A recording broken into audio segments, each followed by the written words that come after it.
Hey guys, welcome back to a remake of my full automatic knife collection. So for the most part, there are gonna be knives that are missing in this review. Those knives I traded or I sold to friends of mine.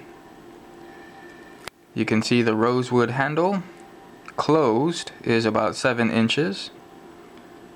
So yeah. These knives here are the ones that I cannot sell or trade. I really do love them. And for the most part, the way I think about it now, they're not going anywhere. So starting from this one, that is a real German lever lock.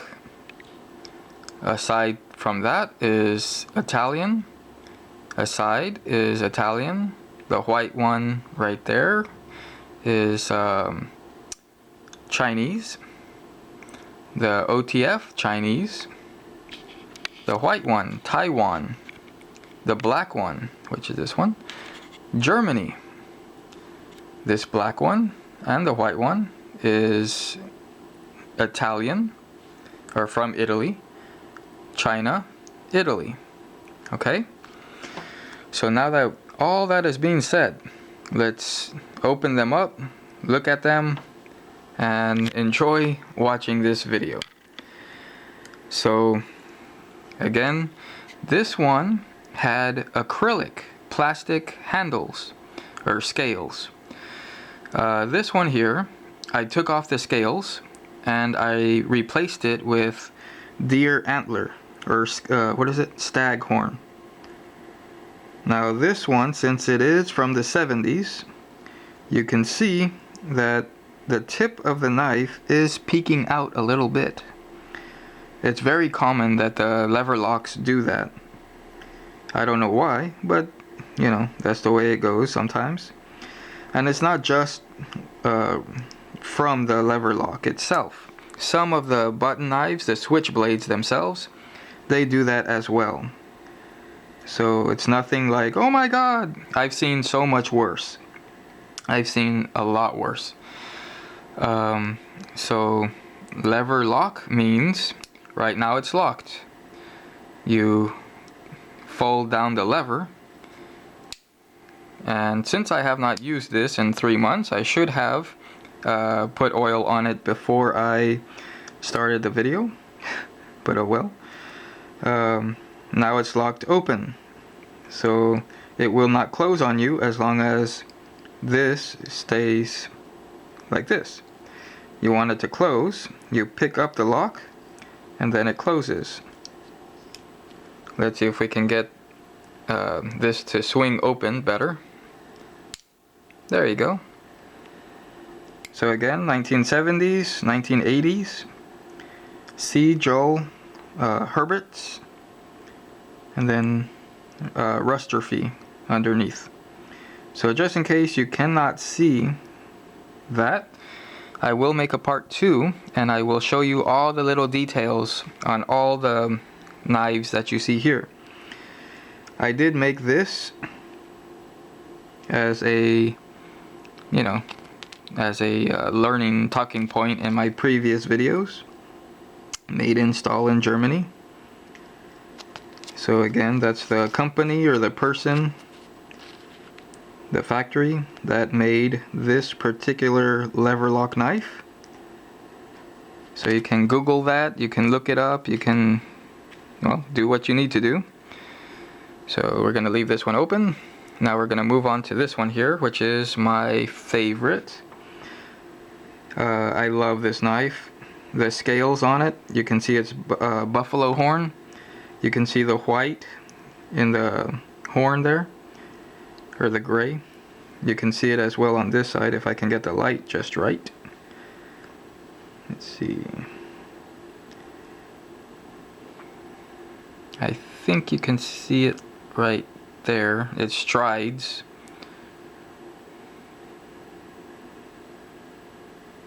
But anyway, it is beautiful. I love it. I'm trying to polish it a little bit so that you can see the identifying marks there. But this is stainless steel, the bolsters, I mean.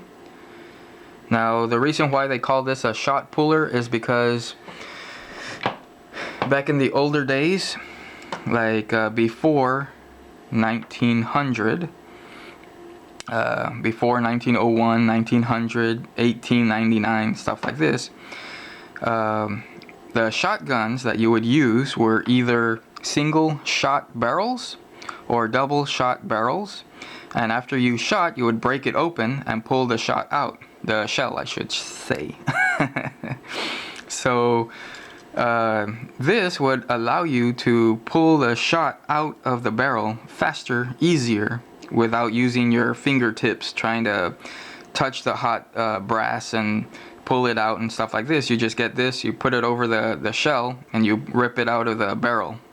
So that's why they call this a shot puller. Just in case you guys don't know why this looks like this, that's the reason. So it's made for like 12 gauge shotguns.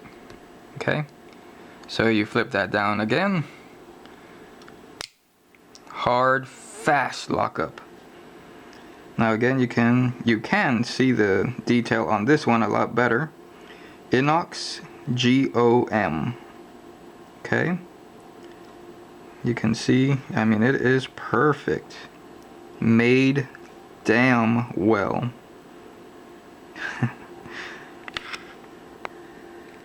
So you can see that right there. It has a clip point and just beautiful mirror polish shine. The bolsters, again, stainless steel, high polished steel.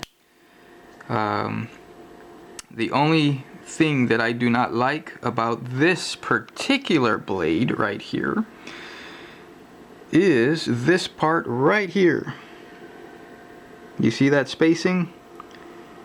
They cut the horn too much and they did not space it properly.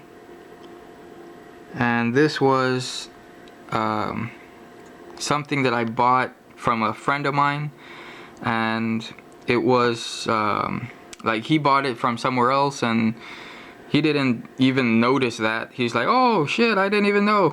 I'm like, I didn't, oh man, come on. So anyway, it's not like I could have returned it and got another one, so I have to live with it, the little space there. But overall, what a tiny complaint. I mean, really, this is a beautiful, sharp blade. Beautiful. And just to show you guys, now let me get a fresh sheet of paper here. Okay.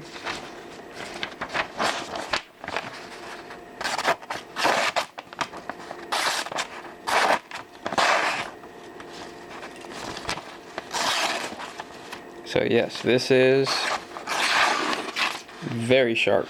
Okay. The other thing is, as I showed you in my ninja sword video, how can you tell if it's very, very sharp, almost like a razor blade? You put it flat like this, and you start to move the blade across the paper, and as you see right here, you cut it right there. I'm gonna try and do this on camera here. Let me see, can you see it? Yeah. Try not to cut my fingers here. But there you go. I think you could see that. Yeah. And one more time.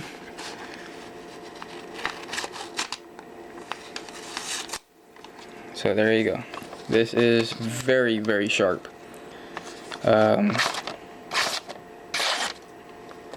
Once I not look in the camera there, in the screen.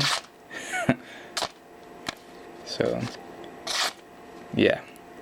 Very, very sharp. Love this knife so much. I wear it as much as I can, when I can, when it's the right places to wear it. So I'm gonna put this one down. Now we're gonna talk about the Bill D shivs, the real one. Now how can you tell if it's real or fake? Very simple. You see this rivet right there, pin? The fake ones, they will be screwed on. Okay, they'll have a screw holding all this together. Okay, the other way to tell that it's fake is the blade itself. It will say D2 tool steel, and the blade will be a brush, a brushed polish. It won't be mirror shine. So if you have one like that, you know that it's fake. Sorry to say. And I haven't, again, used this one in a few months, so let me try this again. Okay, let's try it now. There you go. Now this one, you can see, again, wait for part 2, AKC Italy on the blade, Leverletto by Bill D Shivs, and there is no fake D2 tool steel from China in the back there. Is this one sharp? It's relatively sharp. It's not a razor blade like this one, or at least, you know, sharp. It can cut. It just can't cut very well. So let's try. This one, I have not even taken a file or a rock to it. So you can see that it cuts when it wants to.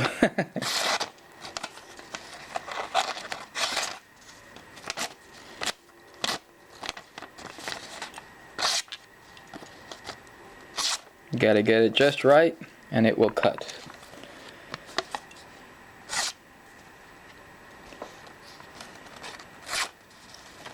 So that is this blade right here. A very nice blade. Okay. Let's move this over here. Now let's look at the highly respected, or at least more respected than the knockoff Leverlettos by Bill D Shivs. This one is a lever lock, acrylic handles, pearl-like handles.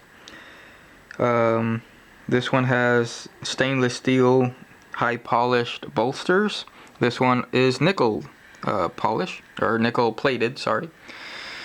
And this one does not say Leverletto. It does not say AKC Italy. Nothing like that. This one has the bayonet style blade. You flip it around. Look, it tells you flat out China. That's why I respect this one a hell of a lot more than the fake Chinese that are trying to rip off this real knife. So this one tells you China. There you go. That is great. Let's see how sharp this one is.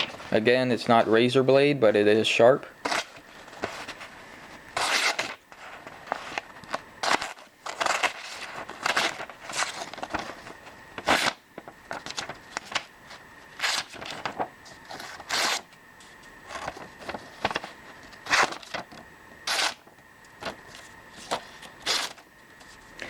And for the most part, are you guys really going to be abusing these knives? And I mean abusing by,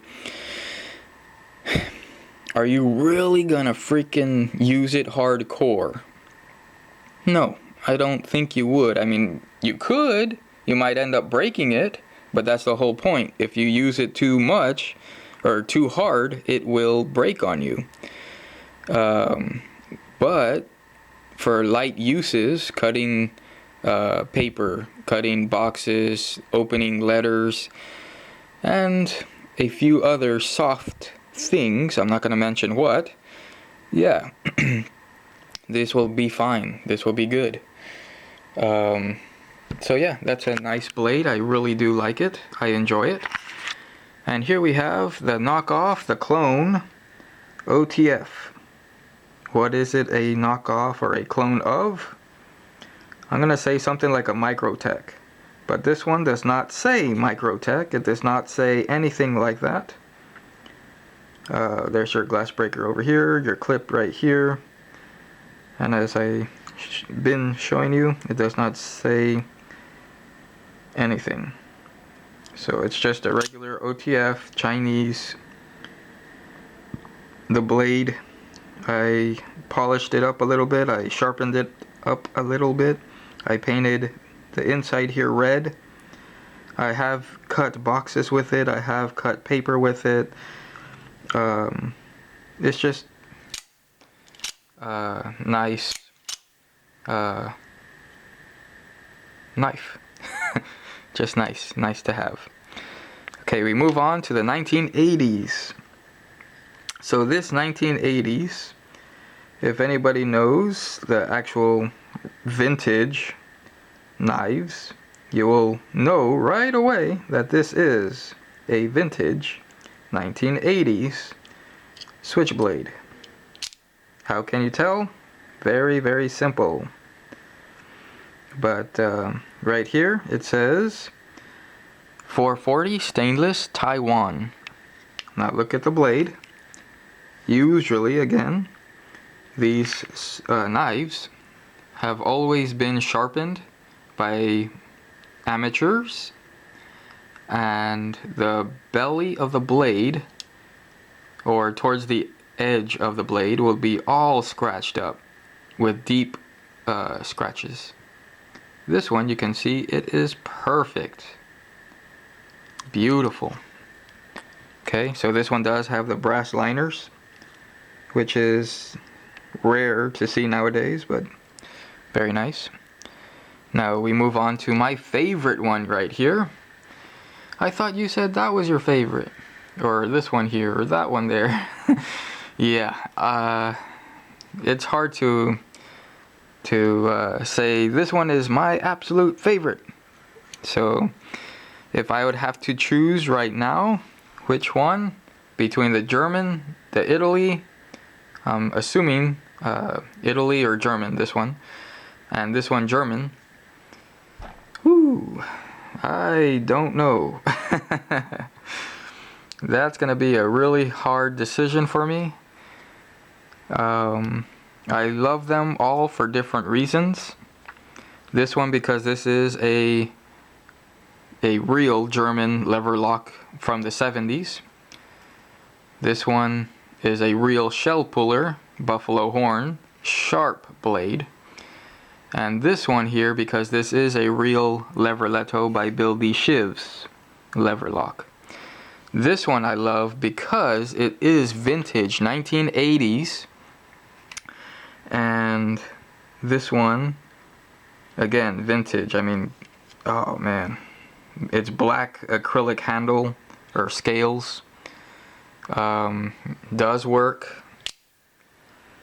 440 Stalin. Okay. Now this style of knife, there were many countries that made this particular style. They came in different colors. You had the white, the black, you had a purple, a blue, a green, a brown, a red. I mean, almost any color you thought of, they came in. You had from Taiwan, from China, from Stalin, from Japan, I believe it was, from Mexico, I believe, and that was about it, really. There could be more countries that made them, but I don't know right now. But anyway, here's the Taiwan. This is the Stalin. And again, beautiful. Oh my god, I love this. So again, look at that blade. In mint condition. No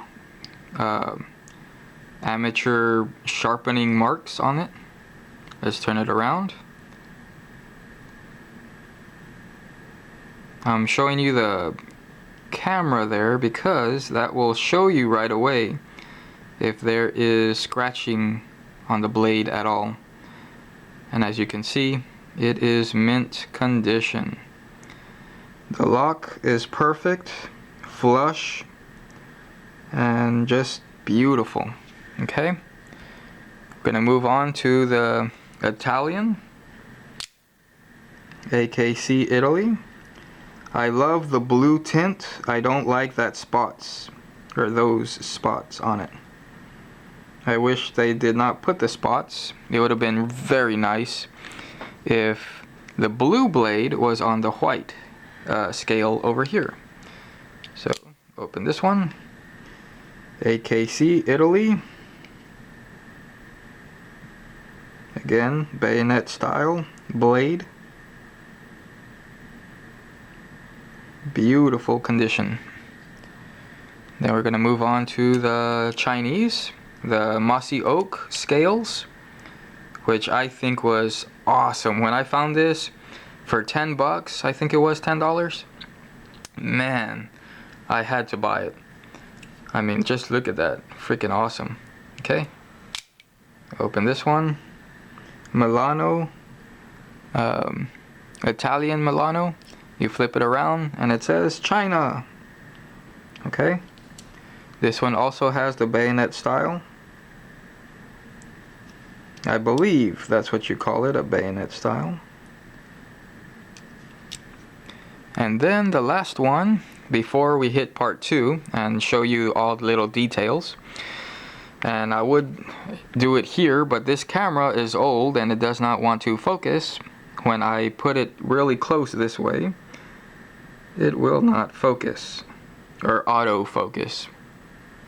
So I need to buy a new camera to do that. I had one, but the camera that I was autofocusing with my Ninja Sword video was defective, and I had to return it. So here you can see, made in Italy, stainless steel, AKC. Now this one has a dagger blade. How do you know if it's a dagger blade? Because it's, well, it looks like a diamond shape when you actually look at it this way. Very dangerous, but it's sharp on both sides, and this one is not sharp on this one. It has a false edge, and that's a good thing because you don't want to have it sharp right here when this is sticking out, and you hold it or you grab it real fast and it'll cut your fingers. So that's okay. So this one, we put it down. You can look at it right here. 1, 2, 3, all the way till you get about 12, maybe 13 inches long, fully open. So yeah. Alright guys, I'm gonna make a part 2. If you're interested in looking at all the little details, check out part 2. If not, ignore it. Alright guys, bye.